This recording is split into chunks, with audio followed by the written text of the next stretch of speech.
우리가 두 군데 말씀을 읽었습니다. 신약에 우리 예수님께서 하신 말씀, 복음서의 말씀인데 마태복음 8장 17절 말씀과 또 사도 바울을 통해서 주신 말씀 로마서 8장 26절, 27절 말씀을 읽었습니다.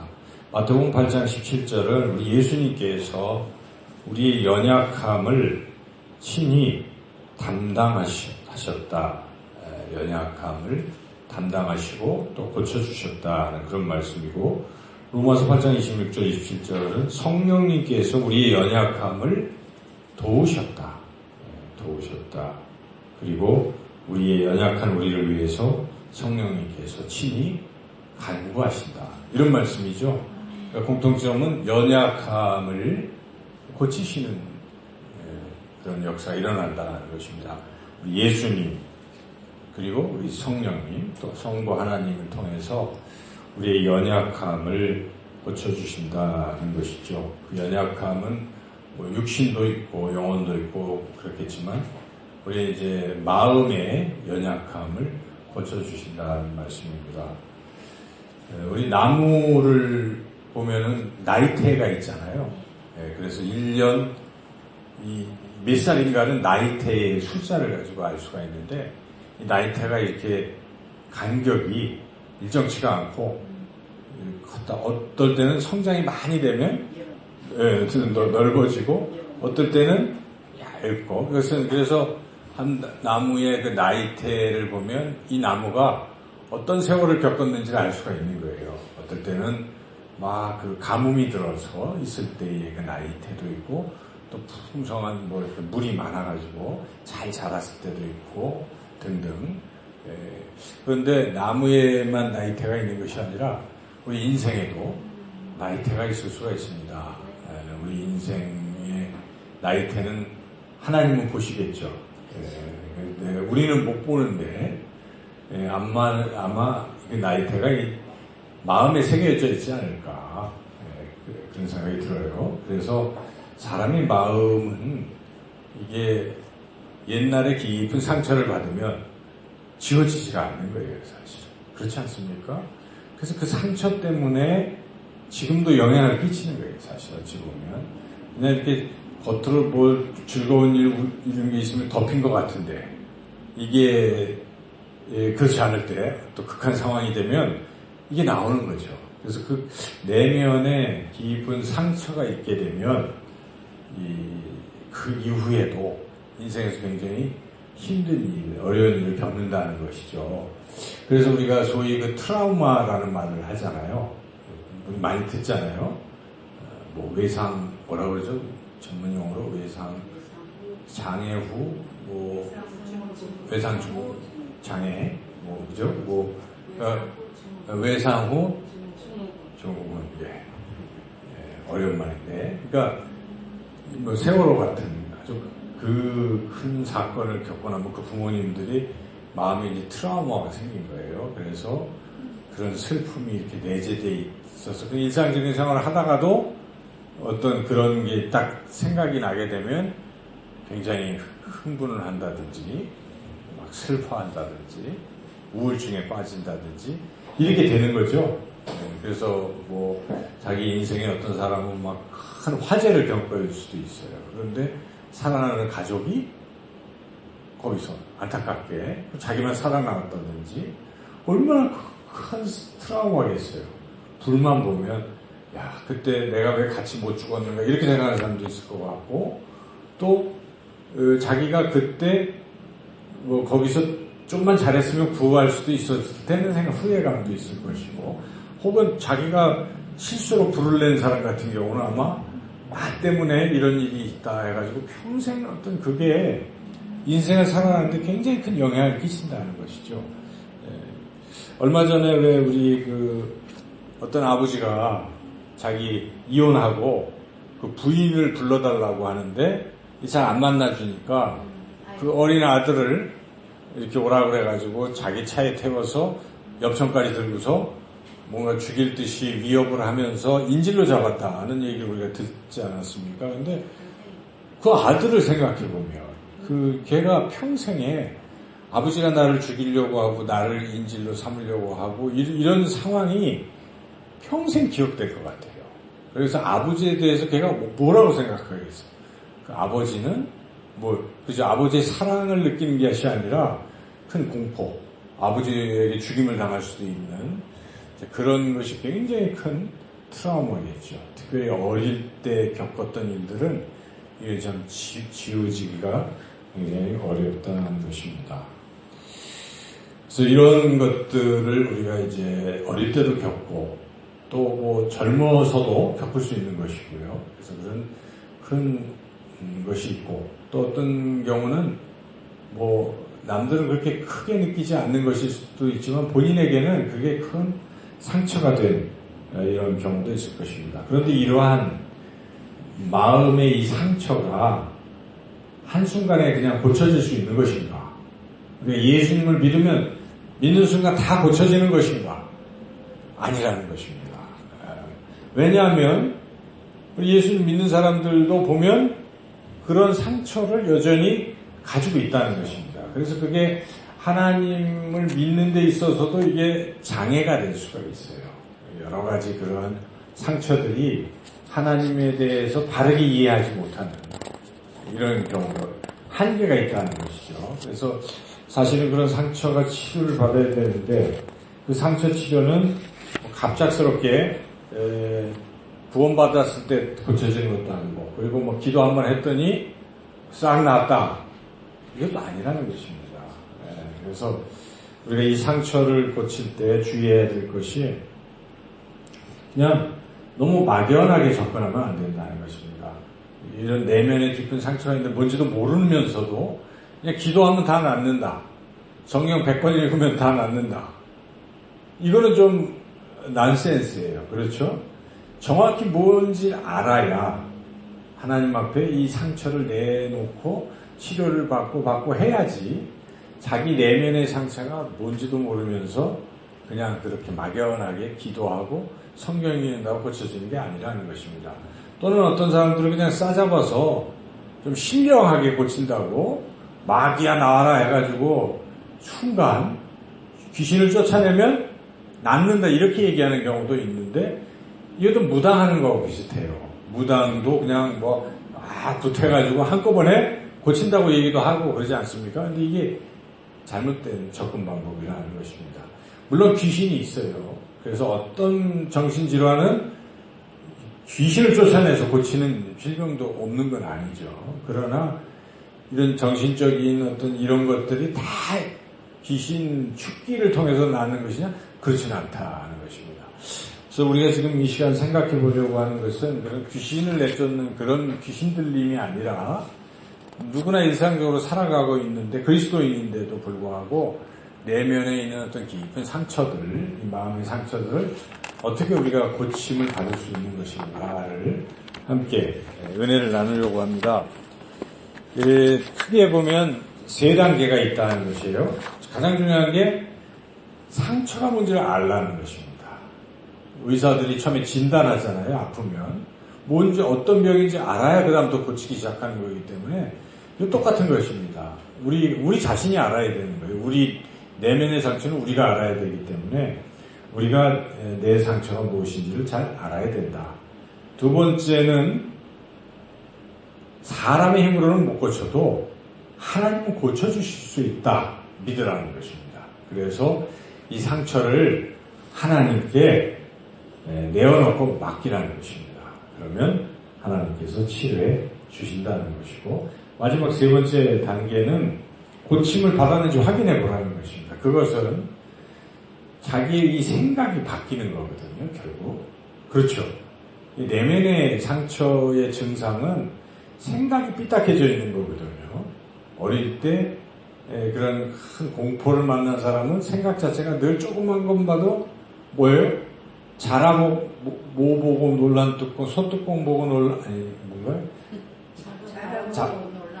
소뚜껑 보고도 놀란다. 그러니까 그렇게 생각이 항상 두려움의 어떤 행동들을 나타내게 되니까 이 생각을 바꿔야 되잖아요. 그래서 이 생각이 완전히 바뀌면 더 이상 안 놀래면 치료가 된 것입니다. 그렇죠? 그래서 이런 세 단계를 거쳐서 우리가 치료를 받는 것인데, 먼저 가장 중요한 게 상처를 잘 이해해야 되는데, 일반적으로 상처가 어떤 종류가 있는가, 이 책에 보니까 4종류를 대표적인 걸 꼽고 있어요. 첫째 상처는 자기 스스로 자기를 인정하지 못하는 거예요. 자기 가치를 그냥 보통보다 원래 평가절하하는 거예요. 한참. 자기가 이런 상태인데 자존감이 너무 낮아지는 것이죠. 자기를 너무 비하하는 것. 그래서 나같이 이런 사람을 누가 사랑할까?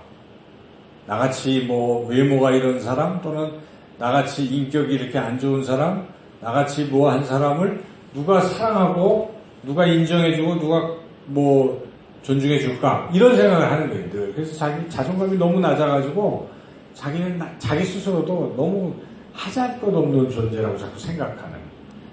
이것은 아마 어린 시절에 부모나 뭐 그런 학대를 받았거나 이런 사람류는 이렇게 나타날 수가 있어요. 항상 피해의식이 큰 거예요. 누구든지 이렇게 만나면 저 사람이 나를 무시하는 것 같다는 생각을 자꾸 하게 되는 거예요. 자기 자존감이 없기 때문에. 자, 그런 상태가 있을 수 있다. 그래서 이런 사람은 신앙생활을 해도 하나님의 사랑을 못 느끼는 거예요. 나 같은 자를 하나님 사랑하실까? 자꾸 이렇게 질문을, 나는 죄가 많고 나는 부족한데 하나님 나를 사랑하실까? 자꾸 이런 생각 때문에 하나님의 사랑을 마음껏 받아들이지 못하는 신앙 자체도 성장이 안 되는 거죠. 이런 마음의 상처가 있습니다. 또 하나는 지나친 완벽주의자라는 것입니다. 그래서 뭘 해도 성에 안 차는 스타일이 있어요. 그런 사람들 있잖아요. 막 잘한 것 같은데도 자기 스스로 나 조금 아직도 모질라. 나는 아직도 덜했어. 이런 사람들은 왜 그랬을까? 아마도 어릴 때 부모가 완벽한 걸 자꾸 얘기했기 때문에 그런 거예요. 학교에서 성적을 초등학교 때 공부를 했어요. 그래서 성적을 보니까 수미양가 중에 우가 3개, 미가 4개 이렇게 받아왔어. 그랬더니 아버지가 야, 그거 다 우 받았으면 좋았을 텐데 이러는 거예요. 그래서 얘가 다음에 공부를 열심히 했어. 그래서 진짜 우를 다 받았어. 근데 아버지가 야, 잘했다 칭찬 안 하고 야, 수 받으면 얼마나 좋아. 뭐 그런 식인 거예요. 그러니까 부모가 칭찬을 안 하고 끊임없이 목표만 제시하는 거예요. 뭐 이랬으면 좋겠다. 그러니까 얘는 뭘 다 해놓고도 자기 스스로도 만족을 못 느끼는 거예요. 또 가면 더 하라고 할 텐데. 그러니까 막 인생에 끊임없이 자꾸 추구하는 거예요. 어디서든지. 그러다 보니까 스스로 만족을 못 느끼는 거죠. 그리고 스스로를 부족하게 느끼는 거라 열심히 해놓고도 죄책감을 갖는 거예요. 괜히. 남들보다 혼자 100을 더 했는데도 그런 자기 기준이 있기 때문에 자꾸만 그렇게 될 수가 있다. 그래서 이것도 신앙에도 좀 문제가 있어요. 너무 완벽을 자꾸 추구하니까 내가 하나님을 기쁘시게 못했어 하는 생각을 자꾸 갖게 되는 거예요. 겸손하다고도 볼 수 있지만 어찌 보면 꼭 그런 건 아니거든요. 이렇게 했으면 하나님 기뻐하시는 것을 나도 느끼는 거야. 하나님 기뻐하시겠다. 그렇잖아요. 여러분이 뭘 하면 다른 사람들도 좋아하겠지. 그냥 그 정도에 기뻐하고 만족하고 또 하고 이러면 되는데 해놓고도 항상 기쁨이 없는 거예요. 이게 좀 심각한 증상이 되겠죠. 또 하나 이제 세 번째는 너무 예민한 사람. 너무 예민한 사람은 항상 예민하니까 남한테 칭찬받고 싶어 합니다. 예민한 사람일수록 인정받고 싶어요. 그런데 웬걸 그렇지 못한 경우가 생길 때 깊은 상처를 받는 거예요. 그걸 가지고 이제 시비를 거는 거예요. 그 사람한테. 이게 문제예요. 너무 예민하면 사랑을 줬는데도 그걸 별로 못 느끼고 또 조금 이제 사실은 늘상 잘하다가 상대방이 무슨 바쁜 일이 있어서 마음에는 그렇지 않은데 그냥 짧게 얘기했어요. 그냥 했다. 그런데 예민한 사람은 어떻게 느껴요? 그걸 가지고 이제 뭐 계속 그 얘기만 하는 거죠. 당신이 나를 이렇게 할 수가 있어? 맨날 그런 예민함. 그래서 상대방도 지치는 거죠. 그래서 인간관계에서도 항상 예민한 사람은 뭐 그런 상처를 금방 받아가지고. 근데 이제 문제는 거기서 끝나면 좋은데 상처받아 꼭 상처를 줘요. 다른 사람에게 더 깊은 상처를 주기 때문에 이 대인관계가 극히 안 좋아질 수가 있고, 이렇게 예민한 사람은 뭘 잘 봅니다. 예민하니까. 남들이 못 보는 걸 다 봐요. 그러니까 이게 좀 문제가 되는 거예요. 안 봐도 될 일을 봐가지고. 이제 그런 것들이 결국 예민한 사람이 빠지기 쉬운 함정일 수도 있다는 것이죠. 그래서 이런 사람들은 자기 상처를 감추려고 일부러 겉으로 드러나는 다른 센 행동을 통해서 딴 사람에게 굉장히 큰 상처를 줄 수 있다. 그 다음에 네 번째의 이제 상처, 이건 두려움입니다. 두려움. 이것은 큰 실패를 경험한 사람들에게 나타나는 거죠. 어릴 때, 또 과거 인생에서 중요한 시기에 실패를 했어요. 이게 상처가 된 거예요. 그래서 뭐든지 모험을 안 해요. 다음부터는. 실패를 했으니까. 큰 모험을 안 합니다. 꼭 모험을 안 하는 대신에 꼭 딴지를 걸어요. 예를 들어 운동 경기에 나가야 되는데, 심판이 좀 문제가 있어. 운동장 경기장이 좀 문제가 있어. 항상 그렇게 핑계와 토를 달고 시도를 안 하는 겁니다. 왜 그런가? 그 깊은 내면에 과거에 쓴 실패가 있었기 때문에. 그러니까 그 실패가 뭘 했을 때 또 실패할까봐 두렵기 때문에 시도를 안 하고 계속 그렇죠. 그래서 이런 사람들은 전도를 잘 못해요. 전도는 모험이잖아요. 근데 한번 상처받고 그래서 이 전도하면 저 사람이 나한테 뭐라고 그럴까? 뭐 이런 실패에 대한 두려움 때문에 잘 못하죠. 소극적으로. 자, 이렇게 그 외에도 어떤 상처들이 있을지 모르겠습니다. 이런 우리 인생에 다양한 상처들이 있는데 내가 과연 어떤 상처가 있는 걸 우리가 알아야 되는데, 이제 이 상처를 알고 난 다음에 어떻게 치료가 될 수 있을까?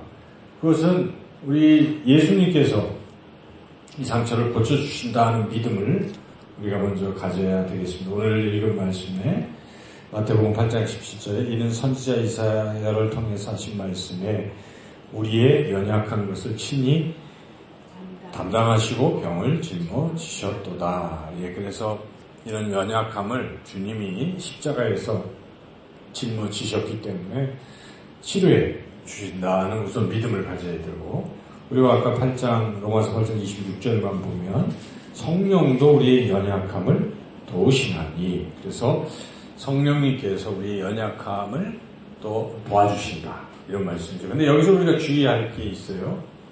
성령이 도우신다는 이 단어의 뜻을 우리가 깊이 생각해 봐야 됩니다. 돕는 것은 무엇입니까?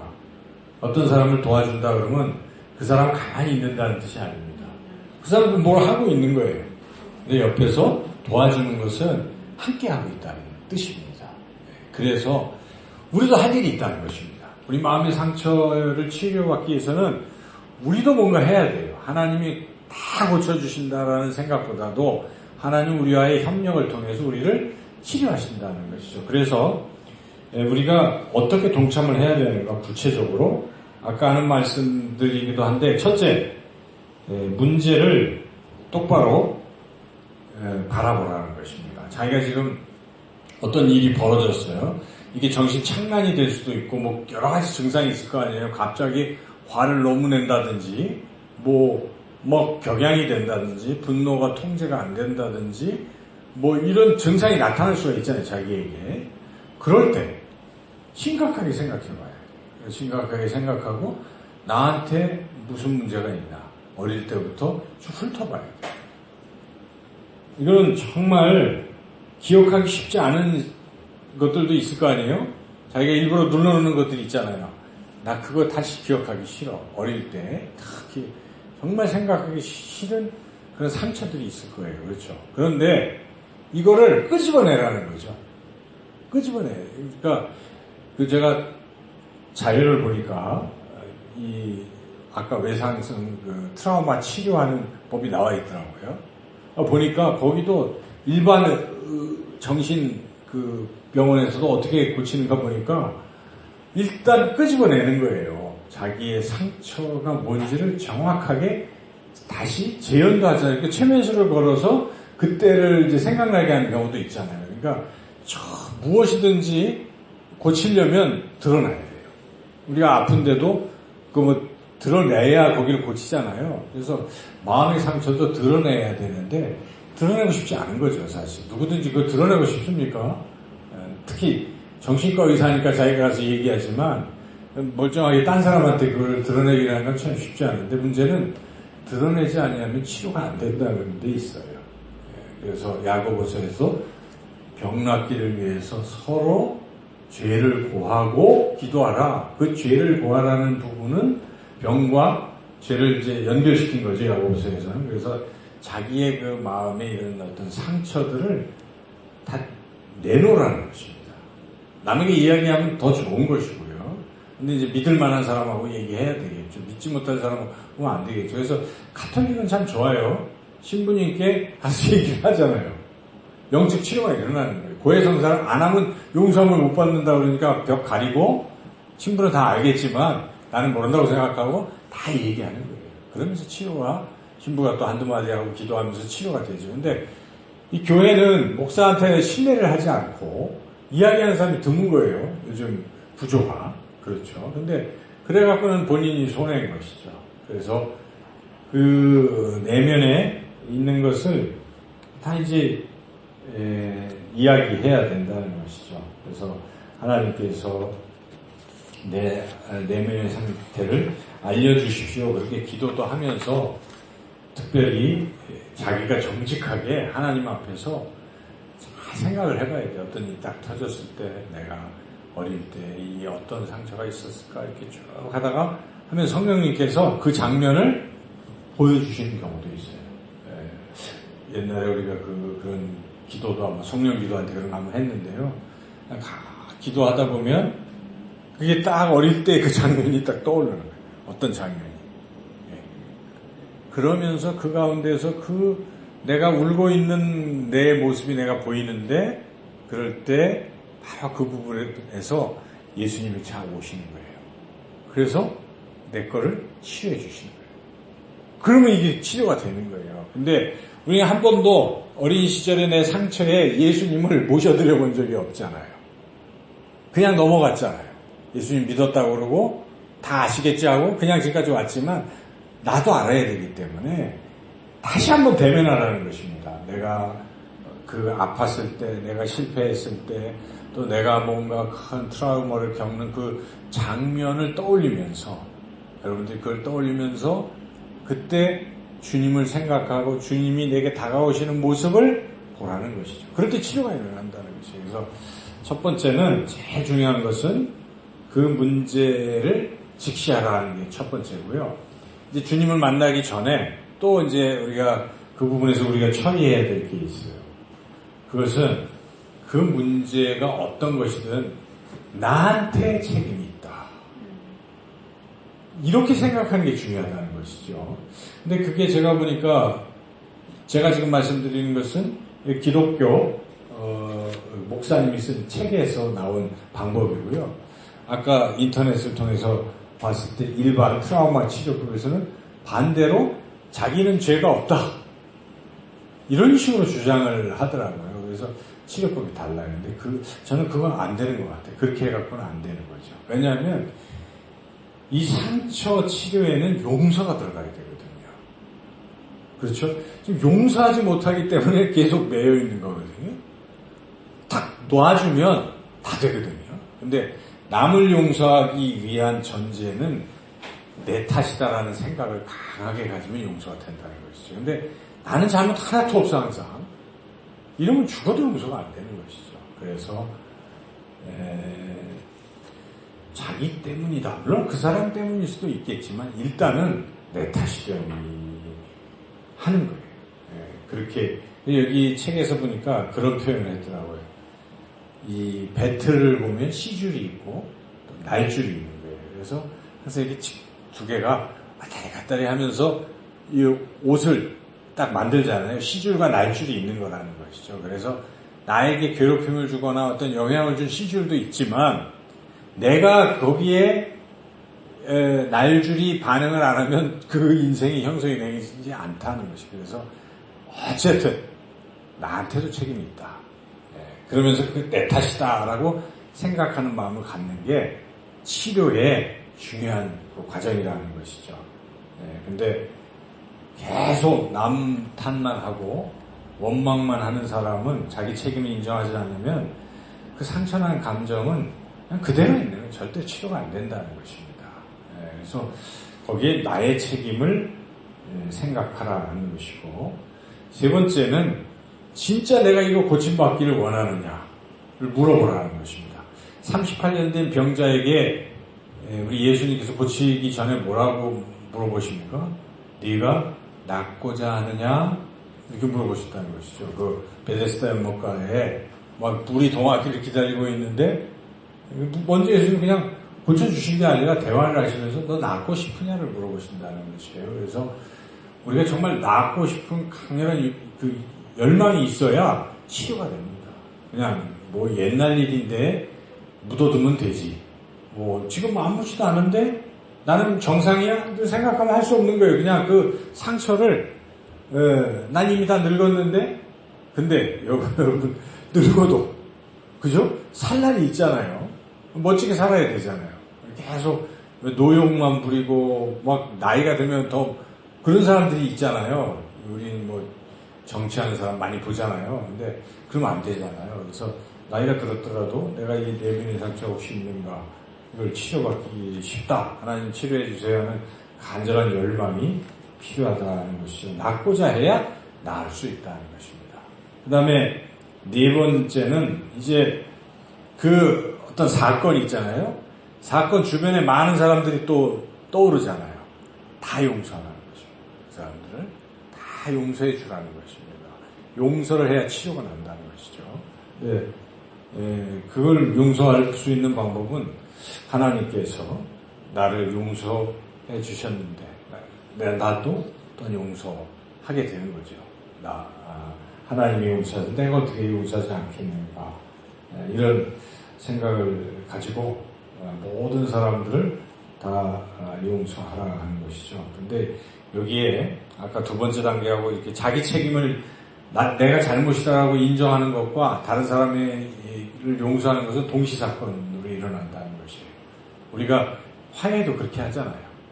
나는 잘못 없어 하면 절대 용서해 줄게 하는데 그게 잘 안 되잖아요. 근데 나도 잘못했어 그러는 순간 어떻게 돼요?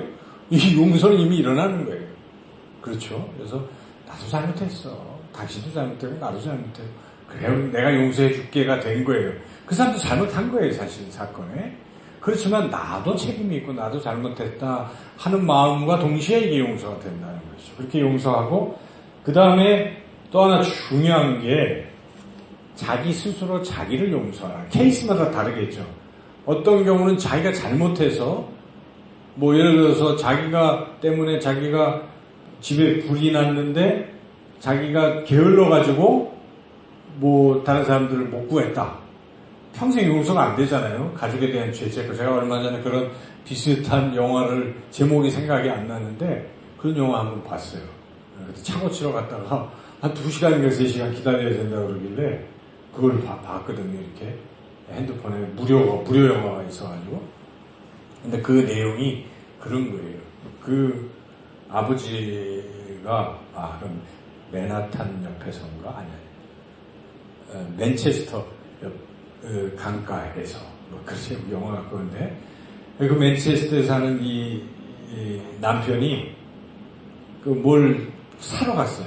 그 1층 2층 집인데 1층에다가 이렇게 그 패치칸가 뭐 있잖아요. 이렇게 막 불을 떼고 겨울에 불을 떼놓고 그냥 자기는 애들은 다 2층에 자고 아내랑 자기는 1층에서 자고 있었는데 거기다 이렇게 놓고 있다가 뭘 사러 가야지 하고 잠시 슈퍼에 나가서 뭘 사러 간 거예요. 그걸 꺼놓고 가지를 않고 뭐 괜찮겠지 하고 갔다 왔는데 그 사이에 불이 난 거예요. 그래서 그 부인만 살고 애들이 다 죽은 거예요. 그러니까 얘가 아니라 이 사람이 괴로워가지고 그 한때 유명한 무슨 하키 선수인가 그랬던 사람인데 그냥 여기저기 그냥 떠돌아다니면서 하루하루 먹고 살고 뭐 이런 과정을 쭉 그린 그거예요. 그러니까 헤어나지를 못하더라고요. 계속 이걸 해도 저걸 해도 삶의 의미가 없고 뭐 그렇게 해서 나중에 그 부인이 이제 용서를 안 했던 것 같은데 부인이 막 울어요.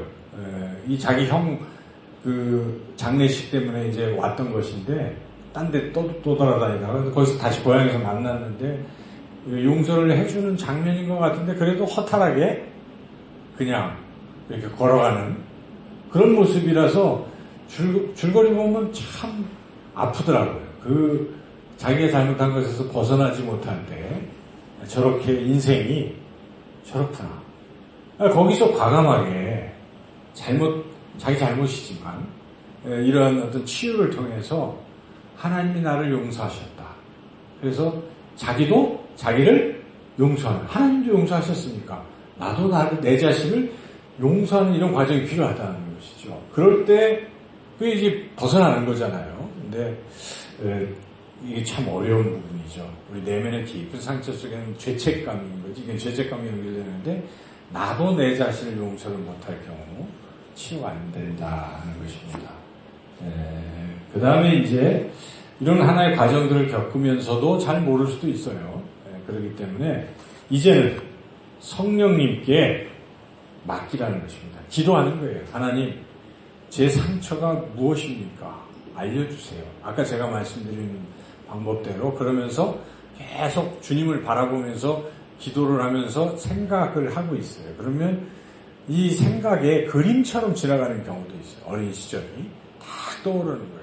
깊이. 금방 하면 안 되겠지만 깊이 기도하면서 생각하면 그게 딱 떠오르고 그때 주님을 부르면 주님께서 나타나셔서 울고 있는 나를 만지시고 치료하시는 이것을 겪게 되면 그 경험을 하게 되면 어떨까요? 바로 그게 치료가 된 거예요. 다른 게 치료가 아니지 않습니까? 의사들은 체면을 걸어가지고 그때 말을 해가지고 괜찮아요 뭐 이렇게 하잖아요. 근데 그 치료가 뭐 될 수도 있겠지만 저는 일시적이라는 생각도 들어요. 그런 치료가 아니라 바로 치료자이신 예수님께서 성령님께서 그 부분에 우리의 그 상처를 만지시고 격려해 주시고 용서해 주시고 또 나로 하여금 용서하게 그렇게 하는 과정을 겪는다면 이 완벽히 치료가 된다는 것입니다. 이러한 치료 방법을 제가 말씀을 드렸는데 여러분들이 이거는 뭐 지금 어떻게 하라고 해서 드릴 게 아니에요. 그러니까 자기 스스로 기도의 시간을 가지시라는 거예요. 여기 기도 시간이 막 밤새워서 하는 철야라고 한다면 불 꺼놓고 계속 그렇게 기도하면 돼요. 아무도 없어 혼자서 계속 그런 기도를 음악 틀어놓고 하다 보면 자기 내면의 상처가 치유가 되겠죠. 아니면 어떤 과정을 겪어서 수련회 같은 때 분위기가 다 그렇게 됐을 때 성령 충만 기도 막 하고 같이 둘씩 짝져서 믿을 만한 사람끼리 서로 털어놓고 위에서 기도하고 치료하고 그런 과정들 겪으면 좋겠어요.